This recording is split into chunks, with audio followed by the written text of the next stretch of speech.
Hey there, Variety here. Welcome to today's video in which we're going to be doing a challenge raid guide for the Merfolk King raid in Tarisland. I do apologize that this video took longer to get up than intended. I unfortunately ran into some issues. So I'm sure that many of you have completed the elite mode or watched that video by now, I hope, and you have successfully cleared it. The biggest difference between the challenge mode and the elite mode for the Merfolk King is the water wave. Basically what's going to happen is, see those four symbols on the ground?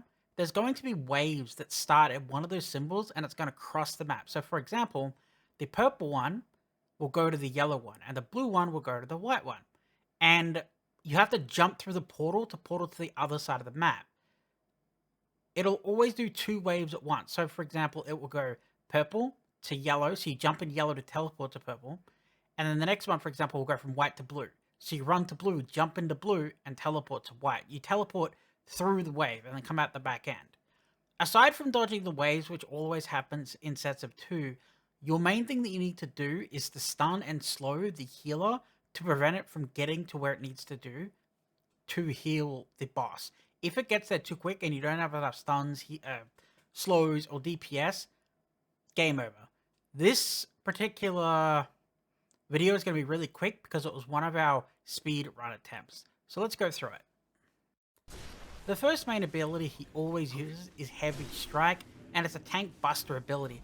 What it does is it puts an armor break on you, which means that if you tank the ads while you have this on you, aka the main tank, you get destroyed. While technically possible, not good for most people. Okay, we saw the wave come up, so we jump into purple, go through. We're waiting for another wave to come up. You can see the wave from the right side. So I immediately run to blue. He's going to summon some Merfolk here. It's only the first wave though, so it's not super important. What we're going to do is we're going to pull the ads over and we're going to focus the boss. We're not actually going to kill the ads. He's going to strike me here.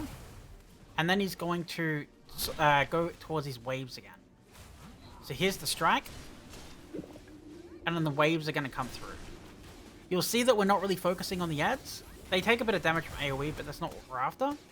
Here comes the waves. You got to watch out for the waves. He summoned more mobs. We're jumping through the wave. We have to go quick here because we want to get the Merfolk Shaman over there. So I'm going to try to pull the boss to the Shaman, I'm pretty sure. So I'll jump through. And here we go. I tried to lure the boss to the Shaman so we can do boss damage to both at the same time. As soon as it dies, it's going to use Riptide Impact. Usually what I should have done is brought the boss as close as possible here, so people can do damage both to the boss and to the ads. Every second here is crucial. When we get out of here, he's going to do, another couple of strikes. He's going to bring up the waves, and we're going to have to run through the portals again. Probably the scariest thing for the tank is what he just did there. He tries to claw you in the back when you're trying to run through the wave. And because you're running away, you don't have your defensives up, so he can one-shot you.